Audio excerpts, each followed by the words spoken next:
This month's session is going to cover a lot of ground. We're going to talk about servicing performance cars and performance engines available in Chrysler Corporation cars. Up till just recently, servicing high-performance cars has been a broad, highly specialized, and extremely technical subject. The reason for this was that very few factory-built performance cars were available, and most cars were modified and made into performance cars after they left the showroom. Naturally, these cars were serviced by the owners themselves or by the few mechanics around town who specialized in performance or hot rod work. However, the performance car scene has changed quite a bit the last couple of years. Chrysler Corporation has for some time now offered a wide variety of performance cars to the buying public. These buyers expect, demand, and should get the same service as the other owners. Some dealers appear to be reluctant or not properly equipped to service and advise owners of performance models. I hope that this session will fill you master technicians in on what is happening to the performance market, why performance service is becoming big business, and most important, how to service performance-type cars. At many dealerships, the picture is changing. The other day, I attended a special meeting at Scott Motors concerning performance. Mr. Scott, the owner, had asked the entire dealership, sales, parts, and service departments to attend. Mr. Scott also asked his performance expert, Terry Marker, to conduct this little seminar on performance car super tuning and modification for strip and maximum street performance. Here's what went on that day at Scott Motors.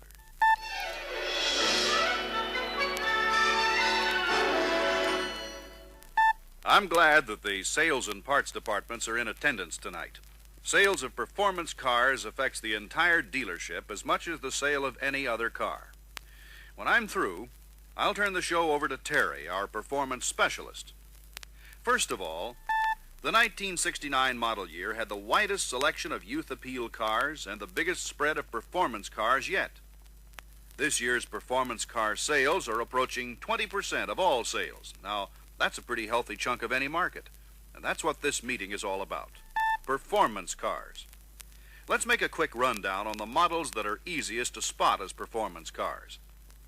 Now, generally, these models cannot be bought without a performance engine. In the Dodge line, the Charger RT is probably the best-known performance car. In the Coronet models, it's the RT and Super B. The little guys in the Dodge Hive are the Dart GT Sport and Dart Swinger 340. Plymouth offers the well-known Roadrunner, the GTX, and the Mighty Mite, the Barracuda. But that's not all. Here's the lineup of what are considered performance engines. You'll find one of these in the performance models you just saw. Of course, if you run across one with anything smaller than a 340, it's not considered a performance model. On the other hand, these engines are offered as options in some standard models. So it would be a good idea to acquaint yourself with these engines so you can spot them in the family grocery wagon. The 440s are standard equipment on some full-size models to compensate for weight, power accessories, and air conditioning. Our sales force has been well oriented in regards to performance models and optional performance engines. We're selling more performance cars every day, and buyers of performance cars are paying a premium for their cars. They expect and demand the same, if not more, service than other customers. Usually, performance enthusiasts are more vocal and more influential than most other customers. Owners of performance models are more exacting and discriminating in their demands than the average customer. It pays to satisfy their demands. We've found that satisfied owners of performance cars favorably influence prospects for both performance and standard production models. Dissatisfied owners can cost sales of both. Well, I think I've said about everything I can on the subject of performance. Want to take it from here, Terry? Okay, Mr. Scott, and thanks for making my part of it a little easier. Sometimes it's easy to get confused about what is and what isn't considered a performance car. I guess the whole problem really starts with the word itself, performance. Every car owner wants good performance out of his car. That's only natural. However, the performance car owner usually wants that little extra something out of his machine. And that little something is maximum performance. Every performance car we sell is carefully tuned before delivery. Now, don't get me wrong. I'm not saying that the car as delivered from the factory will be running bad. It's just that assembly line operations don't lend themselves to critical tuning performance engines deserve. Starting with the carburation, make sure that all air-fuel adjustments are precise. Check the manuals and service bulletins for the specs and procedures. You might want to refer back to Master Tech Session number 69-9. It's got all the latest dope on four-barrel carbs. Check the float level, accelerator pump stroke, idle speed, fuel mixture, and on the AVS, the secondary air valve and the secondary throttle opening sequence. Of course, there are other adjustments, but if you take care of these, you'll be in pretty good shape. And when you're sure the fuel situation is right, you better make sure there's a spark there at the right time for ignition and proper combustion. Check the distributor dwell, and if necessary, set the contact gap. Check the ignition timing to make sure that it is dead right. How about the plugs? I was just coming to that. On performance cars, we check the plugs to make sure they're the right type and heat range. Check the gap and adjust if necessary. And when you're installing the plugs, make sure the gasket, if required, is seated properly, and always torque the plugs to the correct specs. This eliminates the possibility of cracking the insulator. As a final precaution, check all ignition cables at both the plugs and distributor cap. Make sure they're on tight when you connect them. What's next, Harry? Well, Tech, there's always the guy that wants his car to run a little bit better than the rest and still be as streetable as Aunt Martha's station wagon. He can do this with spending very little money and the bare minimum of part changes. We call this little operation super tuning. The most obvious thing to do is try and get more gas into the cylinders. A couple of thousandths bigger jets are the first thing to install.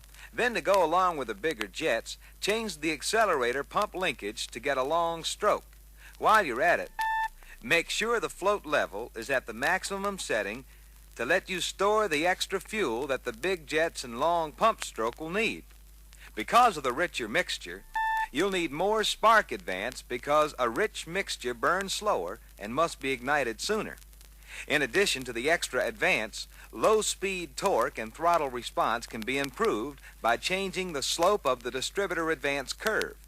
To rework the advance curve, remove the heavier governor spring and stretch the other spring to give the desired curve. Be sure to leave enough spring tension to retard the advance while starting. And, in most cases, the full advance should be completed by 1200 to 1500 RPM crankshaft speed. And make sure the total advance is limited to 34 to 38 degrees. If any technician isn't exactly sure about how to change the curve, the easiest thing to do is replace the single-point distributor with a dual-point system. Of course, whichever you do, make sure to always use the best Chrysler points available. They'll throw a better and more consistent spark and last a lot longer when subjected to high RPM running. In the spark plug department, a slight change will be necessary. Normally, recommended heat ranges will be adequate, but if the owner plans on extensive high RPM operation, it'll be necessary to go 1 or 2 steps colder on the plugs. Just to make sure that spark reaches the plug at full power, I'd suggest installing solid wire ignition cables from the distributor to the plugs. The only thing is, when you install solid wire cables, always install resistor plugs along with them. If you don't, your customer may be unhappy because of radio interference from the cables. That should take care of the ignition. For the final touch, wire open or eliminate the manifold heat control valve. Again, ask the customer if this is acceptable to him. Remind him that the warm-up performance will be a little rougher and complete warm-up will take a little longer. That wraps up the subject of super tuning performance cars. I want to mention at this point that customers should be informed of possible warranty restrictions connected with modifications for racing. I think the next area that Terry is going to cover pertains to this subject, so Why don't we see what he has to say? I think we've turned enough RPMs to finish this side of the record. Will someone please turn it? Modification for maximum street or drag strip performance is a pretty large topic to discuss. There are a lot of things you can do to a performance car without even getting into the heads or block. But before we get into that, Mr. Scott mentioned warranty, and I mentioned drag strip, so let's clear that up right now. You better tell your customers just like it is. For all practical purposes, racing or participation in other competitive speed events voids the warranty. When it comes to modifications, unauthorized alterations or use of parts or material not approved by Chrysler Corporation will also void the warranty. But that doesn't mean there aren't plenty of authorized adjustments and approved parts goodies available for the customer that wants some customized performance service. So let's get back to the performance bag. If they haven't been done before, all of the procedures for super tuning must be done along with the strip modifications. Just like any hard-playing athlete needs his Wheaties, a performance engine must be fed right if it's going to run hard. Let's take a look at fuel induction and see what can be done to improve it. On performance cars, flooding and vapor lock can be prevented by installing the correct fuel pressure regulator in the fuel delivery system. If the car doesn't already have one, installing an unsilenced air cleaner will improve the breathing. The other alternative is to install a hot rod or bonnet type air cleaner approved by Chrysler. But remember, the extra air coming in is going to affect the air-fuel mixture. Always reset the idle speed and fuel mixture after installing a different air cleaner. If you want to modify the stock system, several intake manifold and carburetor combinations are readily available that can increase performance, depending on which system the particular engine is equipped with. Let's see what's available. For best results over the entire RPM range, use the Edelbrock single quad high-rise manifold. For the 340 engines, use a Holley 700 CFM carburetor. For the other engines, use the Holley 780 CFM carb. If a 440 is equipped with a Carter AVS, increased performance is easily obtained by changing to a Carter AFB or Holley 850 CFM job for engine speeds up to 5,000 RPM. For best performance above the 4,000 RPM range, use the factory dual quad intake mounting with the Carter AFB carburetors. If you use the dual quad setup, bake-like spacers should be used between the carburetors and manifold to eliminate heat buildup in the float bowls. If the spacers are not available, use a stack of 5 or 6 carburetor mounting gaskets. That takes care of the fuel department. The next thing is to make sure you have the spark to ignite the fuel charge. If the car is to be used primarily for drag racing, install the super stock transistorized ignition. If you use the transistorized ignition, you should install the Hemi super stock points also. Now these points are shorter, lighter, and will run at much higher speeds without encountering point bounce. But be careful, these points are designed for the transistorized ignition. They must not be used with the standard ignition system. For street use with the transistorized ignition, the standard recommended plug should be used. But if you plan on extensive high RPM operation or drag racing, you should use plugs that are 1 or 2 steps colder. There's a few more things you can do under the hood to improve performance. The stock cooling system is adequate to keep operating temperatures to accepted levels. However, some components can be changed to reduce power losses in the system. The torque control drive fan can be installed in place of the stock fan. You should also replace the water pump impeller with the one used with air conditioning. This impeller has a smaller diameter and offers less resistance. To really keep cool, a maximum cooling high-performance radiator and 7-blade torque drive fan can be installed if the car is not so equipped. That's about all we have time to cover on super tuning and competition modification. Incidentally, there's one setup that you should be on the lookout for. You may not have seen any yet, but they're selling like hotcakes, and it won't be too long before you see one in for service. I'm talking about the 3 two-barrel setup available on the 440 engines. The service manuals were printed long before the 3 two-barrels were available, so they won't have any service procedures for the Holly two-barrels. A service bulletin has been issued on the system, but let's review it just the same. Now, here's how it works. The 2 end carburetors don't have the usual choke, power enrichment, idle, and spark advance systems. Each carburetor is equipped with a throttle control vacuum diaphragm. This diaphragm is the same as on the 4 barrels and requires no service. The 2 end carburetors are connected to the center carburetor's slotted throttle lever by 2 adjustable connector rods. The slotted throttle lever of the center carb allows the throttle valves to open on the end carburetors as vacuum requires and close mechanically with the controlling center carburetor. Basically, the center carb on the 3 two-barrel system is the same as the primary side of the 4-barrel carburetor. The end carburetors are the same as the secondary portion of the 4 barrels, so don't let them throw you when you have to service them. The basic adjustments are the same with the exception of the specifications. Check the service bulletin when making any adjustment. The end throttle valves must be synchronized with the center throttle valve.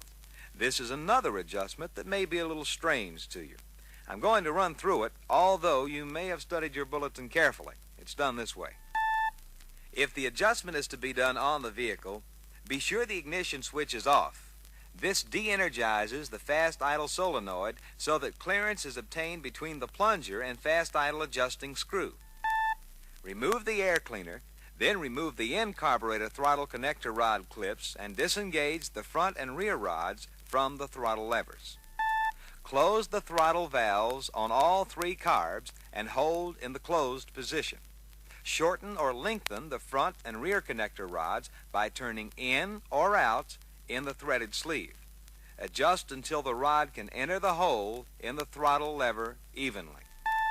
After installing the throttle connector rod and the end carburetor throttle levers, secure with spring clips. Readjust idle speed to 900 RPM for automatics and 1000 RPM for manual transmissions. Checking the wet fuel level on the Holly 2-barrel is slightly different than the 4-barrel. Before checking the wet fuel level, check the fuel pump pressure to be certain that a 5-pound reading is obtained. Start the engine and remove the sight plug from each carburetor. Using a wrench and screwdriver, turn the adjusting nut either up or down until fuel just dribbles out of the sight hole. Reinstall the sight plugs and gaskets and tighten securely. Let me suggest something at this point. It's a good idea to place a container under the bowl before removing plugs to catch any fuel that might run out due to a high or improper previous setting. Here's a final reminder. If you're reassembling or installing a new part, make sure that the parts have been thoroughly cleaned and are kept as clean as possible while you're installing them. Another thing, observe all factory torque specs for all fasteners and also follow the factory tightening sequence if there is one. Well, that's about it. I hope that this little get-together has been informative to all of you. I know there's a lot we didn't cover, but maybe sometime in the future we'll pick up and cover some of the internal and driveline modifications. And remember, our factory service rep has been very helpful to us with any performance questions we've come up with. If you have any questions right now, I'll try to answer as many as I can. Why don't we have a coffee break first, and then we'll... Well, guys, that's how Scott Motors is handling the big performance push. I found it pretty informative. Truth is, when I left, I kind of felt a little bit out of it. Guess like most people, I just wasn't aware how big performance is getting. You master technicians are also going to have to practice a little bit more customer relations with owners of performance cars. Most of them like to stand by while the work is being done rather than drink coffee in the waiting lounge. You may also have to suffer through a little extra conversation and possibly some volunteer diagnosis.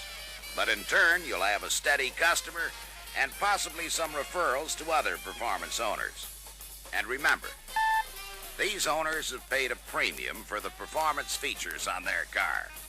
And all they ask is to feel the difference for the period they own the car. I see we're just about out of time, so I'll have to wrap this session up. But before I split, I'll throw in the usual reminder to read your reference book thoroughly. It contains some info we didn't have time to cover and some performance specs which will be plenty helpful. See you at the next session. You'll get the lowdown on service features for the 70s.